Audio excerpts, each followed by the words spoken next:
ഏറെ പ്രതീക്ഷയോടെയും സന്തോഷത്തോടെയും സംതൃപ്തിയോടെയും അതിലേറെ ഭക്തിയോടും കൂടിയാണ് ഓരോ മതവിശ്വാസികളും ഇപ്രാവശ്യവും പുണ്യമാർന്ന റംസാൻ കാലത്തെ വരവേറ്റത്.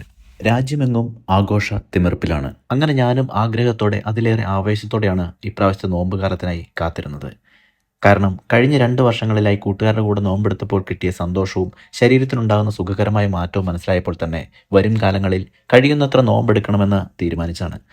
ജാതിമത വ്യത്യാസങ്ങളില്ലാത്ത നിരവധി ആളുകളാണ് ഇന്ന് നോമ്പെടുക്കുന്നത്. അങ്ങനെ ഇപ്രാവശ്യവും നോമ്പെടുത്ത് ഓഫീസിൻ്റെ അടുത്തായിട്ടുള്ള ഒരു കൊച്ചു പള്ളിയിൽ കൂട്ടുകാരുടെയും പരിചയക്കാരുടെയും ഒക്കെ കൂടെ ഇഫ്താർ പാർട്ടിയും ഒക്കെയായി ആഘോഷത്തിൽ പോകവെയാണ് ഒരു സുപ്രഭാതത്തിൽ അവിചാരിതമായ കാരണങ്ങളിലൂടെ നമ്മുടെ രാജ്യവും ചെറിയ പ്രതിസന്ധിയിൽ കടന്നു പോകുന്നത്. അതുകൊണ്ട് തന്നെ നമ്മുടെ സുരക്ഷയ്ക്കായി കൂടിച്ചേരലുകളും പബ്ലിക്കായിട്ടുള്ള ഇഫ്താർ പാർട്ടികളും മറ്റുമൊക്കെ നിർത്തിവെക്കണമെന്ന് ഗവൺമെന്റ് അറിയിക്കുന്നു. എങ്കിലും നമ്മൾ സ്വന്തം വീടുകളിലും ഓഫീസിലെ പരിമിതമായ സൗകര്യങ്ങളുമൊക്കെയായി നോമ്പും ഇഫ്താറും ഒക്കെ ആഘോഷിച്ച് മുൻപോട്ട് പോകുന്നു. ഈ ഒരു നോമ്പുകാലം തീരുന്നതിന് മുൻപ് തന്നെ എല്ലാ പ്രശ്നങ്ങളും പരിഹരിച്ച് രാജ്യവും ജനജീവിതവും സാധാരണഗതിയിലേക്ക് തിരിച്ചെത്തട്ടെ എന്ന് ആഗ്രഹിക്കുന്നു, പ്രാർത്ഥിക്കുന്നു.